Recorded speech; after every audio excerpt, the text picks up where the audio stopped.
Salut, c'est Nox. On se retrouve aujourd'hui comme prévu pour essayer cette KTM 1390 Adventure S Evo, c'est-à-dire avec la boîte automatique.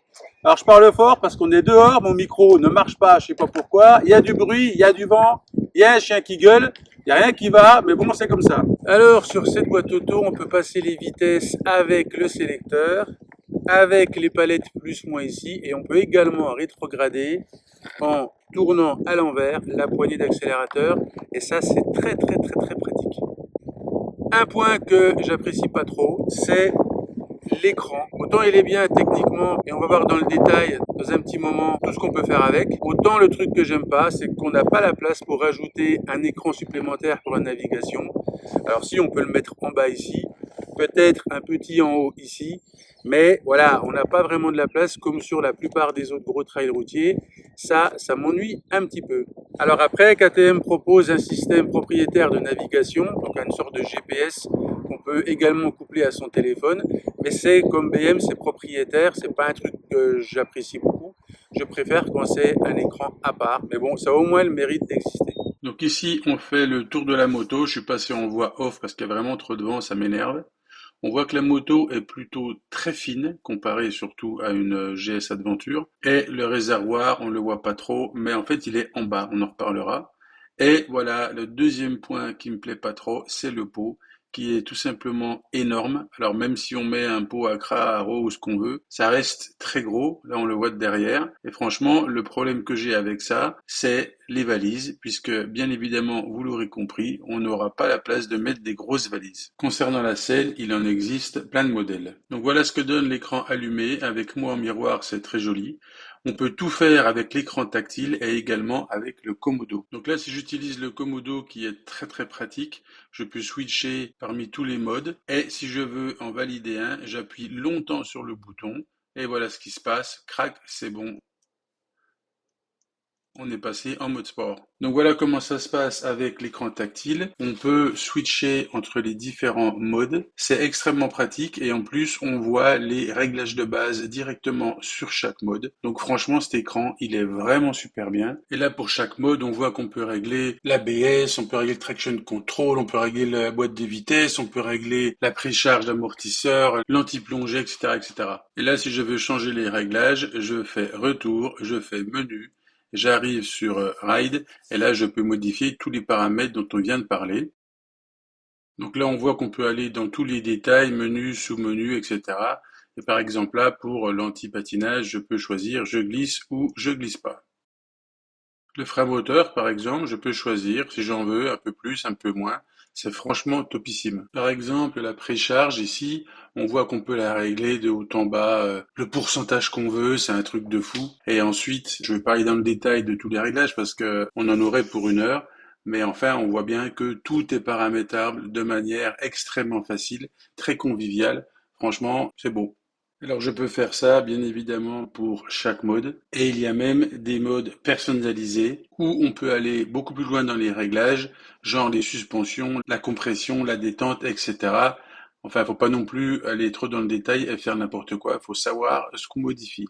On va aller faire un tour avec, et ensuite, bien entendu, je donnerai mes impressions. Donc là, j'ai réglé la caméra pour voir le tableau de bord de la moto, c'est volontaire. Donc la moto est incroyablement souple, c'est vraiment une impression à laquelle je ne m'attendais pas, je m'attendais à quelque chose d'assez violent, d'assez brutal.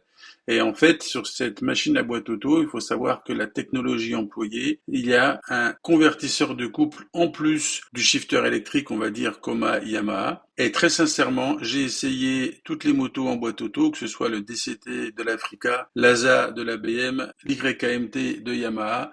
Et là, cette technologie qui est un petit peu hybride, on va dire, puisque c'est un shifter électrique comme Yamaha auquel ils ont ajouté un convertisseur de couple, ce qui rend les démarrages extrêmement souples. C'est vraiment d'une douceur absolue et la moto répond en fonction de l'accélérateur, c'est-à-dire que si vous voulez rouler cool, elle est très cool. Si vous voulez accélérer plus fort, elle accélère plus fort. Elle fait absolument ce qu'on veut, elle obéit au doigt et à l'œil. Là, je fais un essai, je me suis mis en mode sport, je décélère jusqu'à arriver à peu près 30 km/h.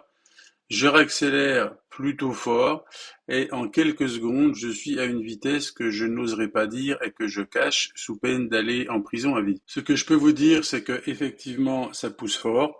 Après, la puissance vient vraiment au-dessus de 6000 tours, on va dire. En dessous, ça reste quand même très docile. Donc je n'ai pas tout répété ce que je vous ai dit fin d'année dernière quand j'ai fait la présentation statique de la moto. Là, il y a la vidéo, je vous invite à aller la voir. Cette fois, c'était l'essai dynamique. Alors, il s'est passé pas mal de temps entre les deux. Tout simplement, KTM n'a pas donné les motos à l'essai comme c'était forcément souhaité. Donc, elle vient d'arriver en concession. C'est pour ça que je ne l'essaye que maintenant. Et j'avoue, encore une fois, je vous l'ai déjà dit, j'ai été assez bluffé parce que je m'attendais pas du tout à une moto aussi plaisante, aussi facile à conduire. C'est un vrai vélo avec le centre de gravité quand même bas parce que le réservoir, en fait, l'essence ne s'y trouve pas vraiment au-dessus. Ça descend de chaque côté dans les joues latérales. J'ai même fait l'essai de faire le plein à fond pour voir si ça changeait quelque chose sur la maniabilité. Eh ben non, ça va toujours très bien. Elle est toujours très docile. Et en plus, comme je vous l'ai dit, avec ce convertisseur de couple, c'est vraiment hyper souple quand on démarre. C'est vraiment du bonheur. Donc, globalement, cette moto, je l'ai trouvée extrêmement attachante. En plus, on se sent bien dessus, la position de conduite est vraiment trail, donc on est droit. On se sent bien, on roule avec ça comme si on l'avait depuis 10 ans. Elle est franchement bluffante, beaucoup plus facile à l'approche que même une GS. J'ai trouvé vraiment sympa. Alors en ce qui me concerne, comme je vous l'ai dit, moi j'aime beaucoup avoir un écran CarPlay, ce que je ne peux pas faire avec cette moto, où ça va être compliqué de l'installer. Mais c'est surtout les valises. Moi, quand je pars 1 semaine, 2 semaines, 3 semaines, j'emmène tout pour deux et il me faut vraiment des grosses valises et ce pot est énorme. Et d'ailleurs, je comprends pas trop parce que KTM a deux versions, une version R plus off-road et cette version S plus route.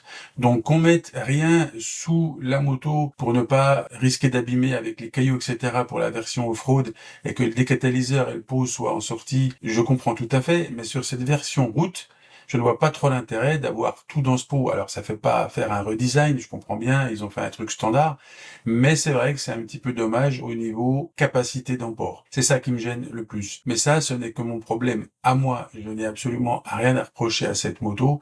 Et franchement, ah ouais, c'est du bonheur. Si vous avez l'occasion de l'essayer, essayez-la.